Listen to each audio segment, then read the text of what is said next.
ହେଇଠି ଭାଇ ଆଣି ଦେଖେ ଭଲ ଦଶା ଅଛି ଯଦି ମତେ ରବାନି କହୁଛି ହଁ ନହେଲେ ପିଟି ପିଟି ତ ଅବସ୍ଥା ବିଗାଡ଼ି କହିଦଉଛି। ତୁ ରାଗୁଛୁ କାହିଁକି? ମୁଁ ଜାଣେ ତୁ ଠାକୁରାଣୀକୁ ଫୁଲ ଦଉ, ଧୂପ ଦଉ, ଭୋଗ ଦଉ, ପୂଜା କରୁ ଆଉ ଭଲ ପାଉ ବୋଲି ତା ଯାହାକୁ ନୀତି ଓଳି ସଫା ରଖୁ। ଆଉ ଠାକୁରାଣୀ ବି ତତେ ଭଲ ପାଏ। ଆଉ ତୋର ଯେମିତି ତା ପ୍ରତି କର୍ତ୍ତବ୍ୟ ଅଛି ତାର ସେମିତି ଅନ୍ୟମାନଙ୍କ ପ୍ରତି କର୍ତ୍ତବ୍ୟ ରହିଛି। ଆଉ ସେଇଥିପାଇଁ ପରା ମୁଁ ନୀତି ମାଛ ନେଇ ଆସେ। କଣ ଆଚଡ ଏମିତି କହୁଛୁ? ତୁମ କଥାକୁ ପରତେ ଯାଉନି। ଆଲୋ ତୁ ଯେମିତି ଗୋଜବାହାଣକୁ ମାନୁଛୁ ଆହୁରି ଅନେକ ଭକ୍ତ ବି ଠିକ ସେମିତି ମାନନ୍ତି। ତାଙ୍କୁ ପୂଜା ଅର୍ଚ୍ଚନା କରନ୍ତି, ଭୋଗ ଦିଅନ୍ତି, ମାଜଳ ଯାଚନ୍ତି।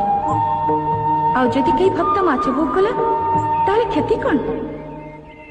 ବୁଝିଲୁ ସାରିଆ?